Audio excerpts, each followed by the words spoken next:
Another weekend has gone by and we are here to review the performances of African stars across Europe. And of course, we'll be starting today from home. Like they say, charity begins at home. The Nigerian Football Federation, they are sending a note of warning to one of the four shortlisted coaches for the Super Eagles about the issue of payment. And of course, we'll be looking at the CAF or the 20 Wavos on B. We'll be looking at the draws. Of course, the draws is out now. And Nigeria will be playing Ghana first in that tournament that will be taking place in Niamey, Niger Republic. And another controversial weekend in the Ghana Premier League. And this time, Ashanti Kotoko, they are on the receiving end in their game against Legon Cities. On that note, I welcome you to Nigeria Super Fans Forum. My name is Oluwafemi Ashalu, and we just served you the menu. And of course, there are lots more to talk about on the show today. Kayode Ogundare, the usual suspect, not wanted by anyone, is on the show. Kayode Ogundare, you're welcome. Thank you very much. So, how was the weekend? Well, so it was okay. What was the highlight of the weekend for you? Well, Milan won. Ivar got promoted to the La Liga. For me, those are the highlights of this. Oh, really? Yeah. Manchester United, Arsenal, nothing to say about that. Well, I told you I stopped watching Man United since last year, and nothing has changed so far. So I am keeping my distance from the club. Okay, but because I know, okay, maybe I should tell the fans now. The reason why Kayode has not been watching Manchester United is because of Harry Maguire. But Maguire was on that bench, was on the bench in that particular game. No, it speaks to so I don't think it's the problem of that. No. He's a symbol of the rot at the club. It speaks to a deeper rot that Maguire, for all what he is worth, is the face of United. So for me, let's talk about something better. I don't want to be talking about that team now. Okay, for our fans, we cannot thank you enough for keeping your comments coming, and of course for liking our page on this very YouTube channel. We have a barrage of comments, and today on the show, of course, our producer will be scrolling your comment at the bottom of the screen. So please, what you will do for us is whenever you are sending us a comment, please indicate your location, where you are writing us from. So let's get the show started. Kayode, the Nigeria Football Federation has come out to say that the new Super Eagles coach will not be paid more than $55,000. And when you convert that to Naira, it's about 23 million Naira. And it's almost the same amount Genotro was paid when he came to Nigeria in 2015. Kayode, what do you think about this development? You want to pay... You see why the other time I was telling you that Nigeria, we have settled for Peseiro, not because it's the best, but because it's what we can afford. You are going to pay Peseiro. Why do you always think we do not have money, or we'll be owing our new coach Kayode? Because you hold Genotro when he was there. So, and I know that Peseiro is the kind of coach who is used to being hold. He was hold for a whole year when he was in Venezuela before he was paid. After he had left the job, before he was paid, he had to drag Venezuela to FIFA. You can't compare Nigeria and Venezuela. You can't compare Nigeria and Venezuela. And you know what? Your case is like the child whose father is on a minimum wage of 30,000 Naira per month. He now goes to the shopping mall and is pointing at a bicycle of 90,000 Naira that he wants it. You want to pay Peseiro 50,000, that's top dollar. You are now asking about the availability of a Philip Cocu who earned £90,000 a week as manager. You are talking about Ernesto Valverde, whose yearly salary was around 24 million euros per year. You are talking about Laurent Blanc, who earned 2 million the last time he coached a year, $2 million a year. So you see why your 50,000 can only pay for 55,000 actually. The $5,000 on it is something. You now see why your 55,000 can only hire a Peseiro. So you have to take Peseiro is what we can afford, not what we deserve. But you always say that national team assignment is different from club assignment. You can't compare the money inflow. You can't compare Kayode. I mean, there is a law of averages. Even if you average, is there any national team in the world that can pay Pep Guardiola £25 million per season or per year? Not really. That's what I'm saying. But then, no self-respecting country who cannot manage the local talents available, who wants a foreign coach. Fabio Capello earned as much as 6 million when he was coaching England. £6 million per year or more. This 6 to 7 million per year when he was coaching England. So what are you talking about?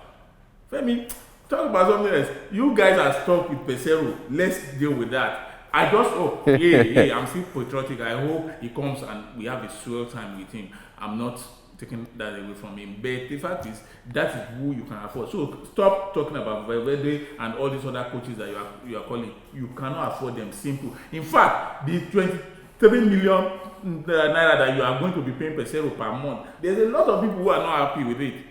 That Nigeria cannot afford to be paying somebody to coach the national team 23 million. It's a lot of money here, and since the coach is going to be staying in Nigeria for 80 or 90% of the time, okay, why is he staying in Nigeria? He would have been staying in his father's compound. You can see how Kayode has been demarketing Nigeria no. in the full glare of the whole world. You see where you are getting it wrong, Femi. I'm not demarketing. Like I always do, I'm only laying the facts bare on the table, because there will be some people who say, why not go for Cocu, why not go for Valverde? That is just the truth. Now, even the 23 million that you want to be paying Peseiro, some Nigerians are still angry that you should not be paying the coach that much. So you are saying that Peseiro will come and give us his $5,000 job? Yes, now that's what you can pay for. Maybe qualify us for only AFCON. I'm not saying that he can take us as far as we want to go. I'm not saying his salary will be. But it's the quality. I understand what you are saying. I'm just being trying to be funny. He can come and do even beyond our expectations, and I seriously hope he will do that, because anytime Nigeria loses, we all lose. So I hope and I pray he's able to do whatever we want him to do. He qualifies us for all the competitions we want to qualify for. He takes us as far as we are able to go. But the fact is, let's not compare oranges and apples. Peseiro, at the amount that we have to spend, they are both fruits, right? Yeah, but they are different. The amount we have to spend, it is only Peseiro that we can afford of the quartet that we have been listing. Okay. So let's not even be mentioning those other three again. Let's just focus all our hopes and aspirations on Peseiro. I suppose Peseiro is not watching this show. Kayode, let's move on to the Waffle Zombie Championship. Now, will be taking place next month. Our first game is against Ghana for the Flying Eagles of Nigeria. Can we get some amount of revenge? I'm sorry to our Ghanaian viewers, Ghanaian fans on this platform, but Kayode, can we get some revenge back from Ghana? Ladaboso, I said, is ready to get his final squad from the 40 players that have been invited to camp. Kayode. I think beyond talking about revenge, the primary assignment of going to that competition is to qualify for the AFCON. Then from there to the World Cup. From there to the World Cup. So the first measurement of success is how we get out of that group. Because once you get out of that group, you go straight to the semi-finals. And from the semi-finals, it's just a match to the AFCON. So for me, what I would consider success is getting out of that group. And we don't even need to beat Ghana to get out of that group. All we need is, by whatever means possible, get the better of the other two teams, get whatever we can from Ghana. Beat Ghana. Who says we cannot even beat Ghana? Get whatever we can. So that we get, first and foremost, to the semi-finals. If we beat Ghana, that for me would just be an added advantage. But the most important thing is, okay, you can go there, beat Ghana, and still not qualify. So what have you achieved? Because this reminds me of the AFCON, AYC, it used to be AYC, African that we played in 1993. Nigeria, we were grouped with Ghana, Cameroon, and Mauritius. Wow. We played Cameroon first, we lost to Cameroon, we beat Mauritius, and the third game, we lost to Ghana again. Yes, sir. So the Ghana team that went as far as the World Cup final, under 20 World Cup final in 1993 in Australia, it had a lot of the Sami Kufo, Augustine Ainfu, a lot, Yao Preko, all of these players were in that team. And the good thing was, okay, what's the essence of beating one team and losing to the others? And we had a team that was brimming with talent. Austin Okocha, Taribo West, Sunday Olise couldn't make it. A lot of the players that Nigeria had, youth players that we had in that time, were packed in that team. Yes, we couldn't qualify. So for me, the first measure of success is to get through to the semi-final, and from there to the final. Once we get to the final, whether win or lose the final, we are sure of getting to the AFCON. Ladamboso has said that home-based players, MPFL players, will make the crock of that team. Kayode, do you think we'll be able to get the quality that we will be needing to qualify for the AFCON, then for the World Cup? To be fair, it's about the state of mind of the players. It's not about the quality. The quality is undoubted. I always tell you something, Femi. I said, as much as I agree that the bulk of the best players we have are all abroad. But you see, at this level, I have a problem with always relying on foreign-based players at this level. Then that means you are shutting the door on the players who are still at home. And this is all across Africa. I'm not talking about Nigeria again. When did we start all this? Before, we used to play underage football with home-based players. Because the essence of all these underage players is exposure. All those players who have gone to Europe, they are already exposed. Yeah. You need to expose more. Now, when you now leave those who are at home and you begin to count on, this player is in Roma, is still under 20, this player is in AC Milan, is still under 20, then that means you are not giving the players at home requisite exposure. So for me, I think we should, as a matter of fact, say, for the African qualifiers, we should stick with home-based players. Okay, let me quickly read out the draws now for the group. That is Zone B. Ghana will face Nigeria first, like I said, on the 8th of May. Then Nigeria will face Burkina Faso in the second game. That is 3 days later. Then Ghana will face Burkina Faso on the 14th. And the two best teams from this group will progress to the AFCON. And the team will progress to the semi-final.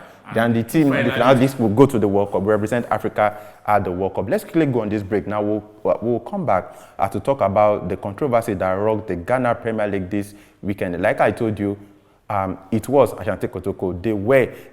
They received the advantage or the benefit from a referee, Kenny Paddy. But this time around, it was against them. And it's already generating a lot of reactions. We'll be back. Please stay with us.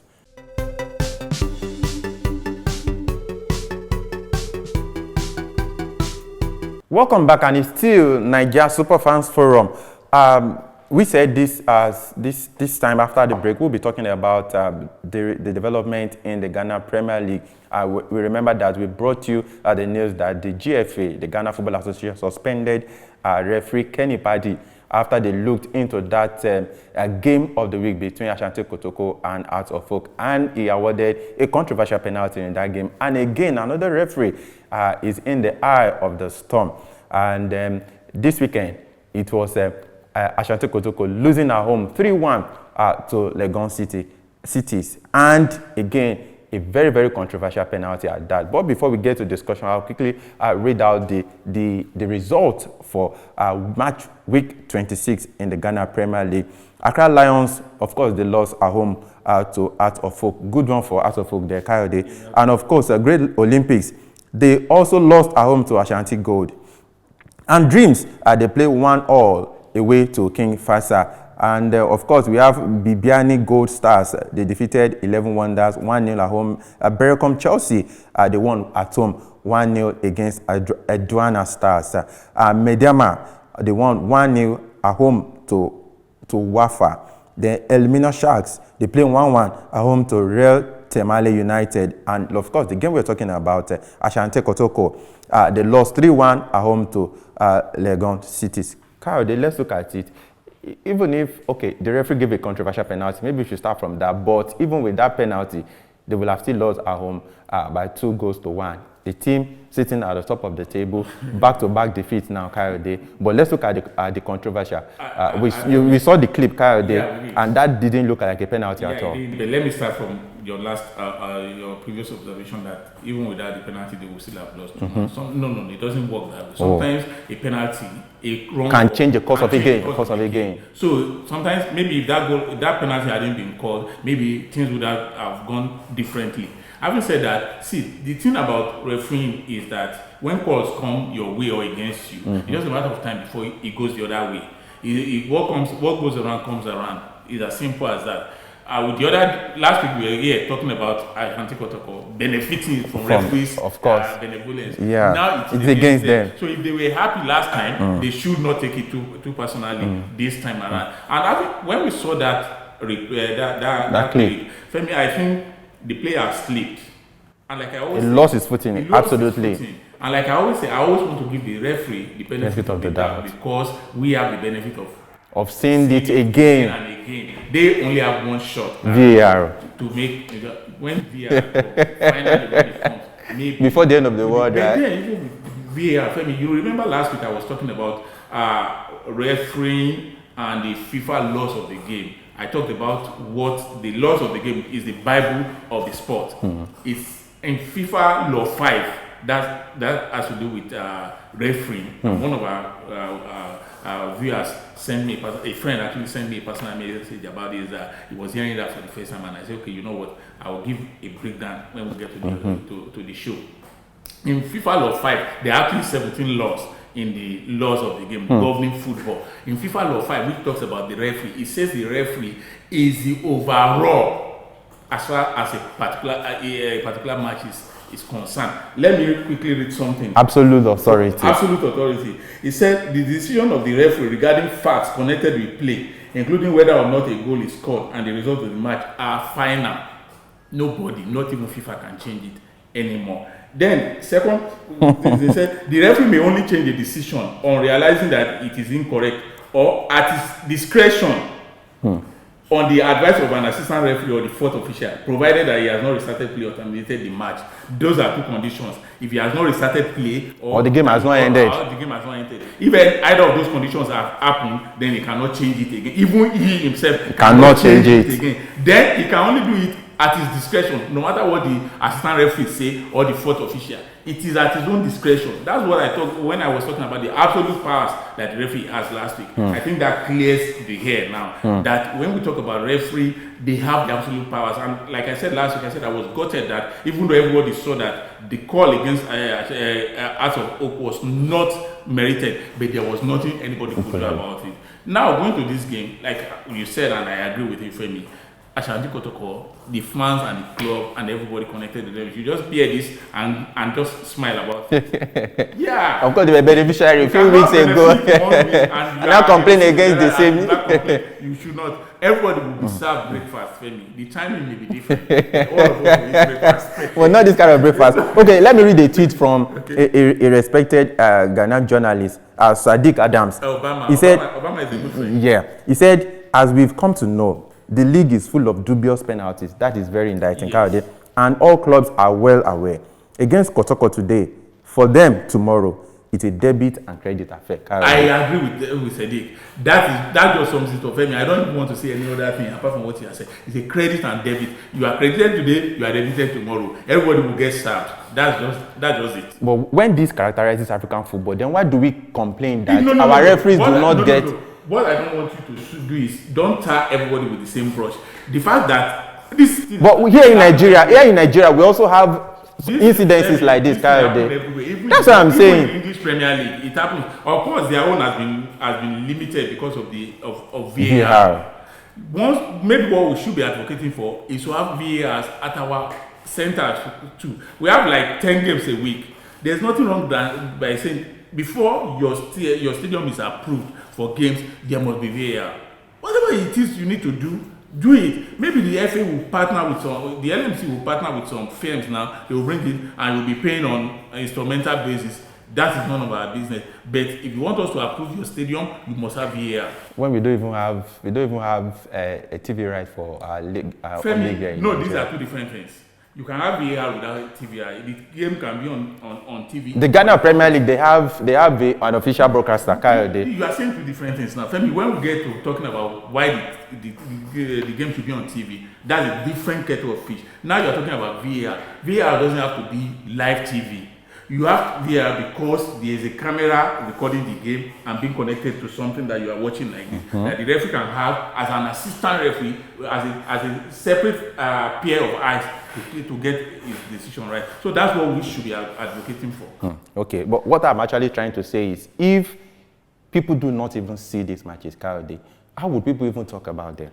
That's why I said when we get to that stage, we talk. Maybe we can talk about VAR. Maybe that should be the next thing we talk about in the next edition of this program. But for now, let's get our priorities right here.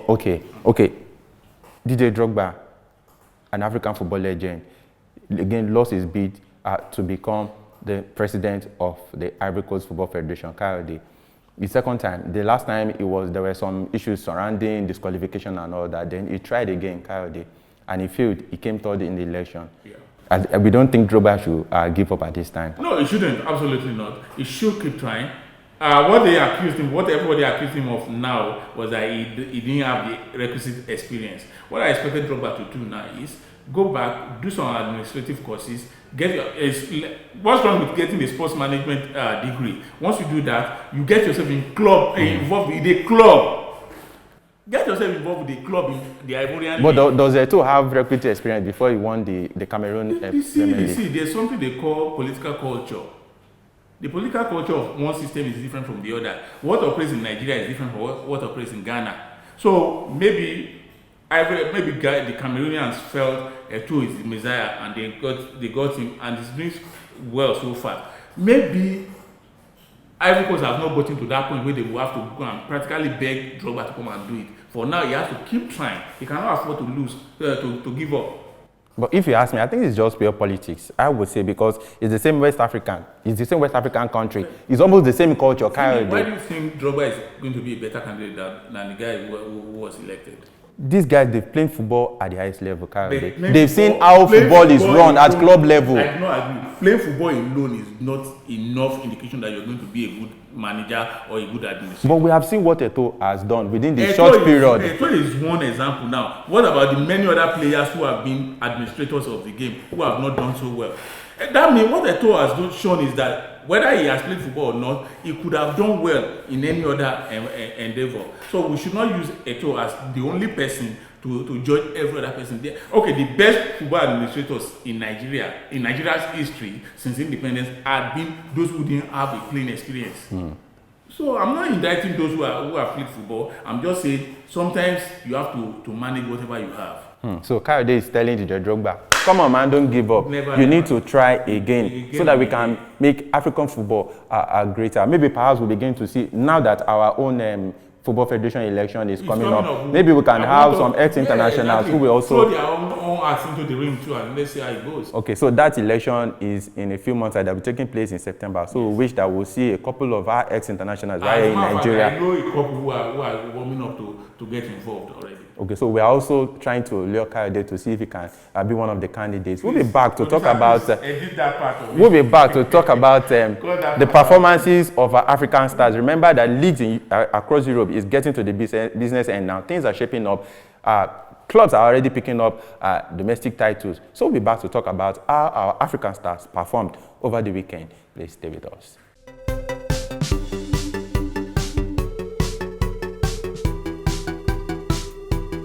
Welcome back. It's still Nigeria Super Fans Forum. Now, of course, we've been having fun right on the show. Please remember your comments. Please keep them coming, but please indicate where you are writing us from, where you are reaching us from. Please indicate it in your comment. Of course, our producer, we ensure that your comment is scrolled at the bottom of the screen. Kayode, leagues across Europe is getting to the business end now. Some of us have a couple of games to go. And in France, of course, PSG, they are the winners, they are the champions again, and for Achraf Hakimi and for Habib Gueye, and of course for Abdou Diallo, part of the PSG success story this season, Kayode. Yeah. Two Senegalese players. The Senegalese, they are like octopuses, they are everywhere. They are everywhere. Like everywhere. They are everywhere. Everywhere you go. You see, and I think it's a coming of age of Senegalese football. And Femi, do not be deceived, it did not just happen by accident. There was a deliberate plan. There was a deliberate plan. It is that plan that is seeing fruition now. And that's what I talk about, being intentional with your policies and programs. That, you know what, in 20 years' time, we want to be here. That's the long-term plan. In 10 years' time, I think we hope to be here. That's the mid-term plan. And in the next 2-3 years' time, those are the low-hanging fruits. That's the short-term plans that you can have all of these plans and one will work seamlessly into the other. That's what Senegal did, and they are bearing fruit now. Their youth teams are some of the strongest in the continent, not because they have the better talent, but because they have a program that is working for them. And that's what I think Nigeria. I'm so passionate that this should come to Nigeria. Although during the week, maybe I should tell you this: the LMC, NPFL partnered with some organizations, and they are trying to bring the youth league into fruition. We've seen all this before. I just hope this time it's going to stay and it's going to serve the purpose for which it was made. That reminds me, I didn't want to say it earlier, but Amaju Pinnick, after he was asked if he was going to go for the third time, he was talking about some Football Federation presidents who have been in charge for more than 10 years, and he mentioned particular Senegal. Yeah, he made mention about it. So a lot of people were saying that, was he trying to say that if we had given him more time, you know, Nigerian football will have achieved something, because he particularly says Cisse was given enough time, you know. Cisse, by the end of September, by September, Amadi Pinnick would have been in office for 8 years. The Cisse that he's complaining about has been there for, I think, 13 years. Is it? 14. It's almost. Almost 14. Yeah. 13, almost going to 14 years now. But then in that time, you've seen a steady rise. Even the program that I talked about and the project I talked about was under his administration. We've seen a steady rise. The question I would have loved, if Amadi Pinnick was in the studio with us, the first question I would have loved to ask him is, what in 8 years is the policy, is our football policy? What is the program that we are pursuing as a country? Tell us. If you don't have a policy, a football policy in 8 years, even if we put you there for 80 years, there's nothing that you will do.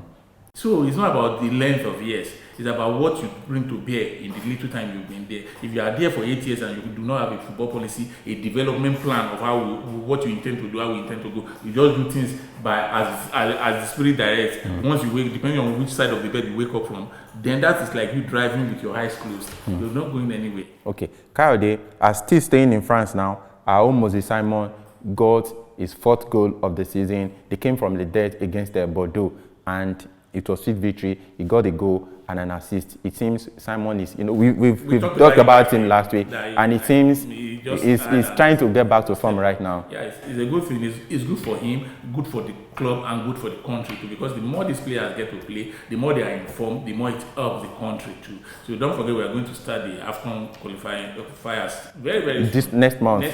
So it's good for Nigeria. It's good news. Okay, let's cross over to England now. It's not good news for for 2 Super Eagles players, but let's start with Manchester City and Liverpool, of course, because we have African footballers.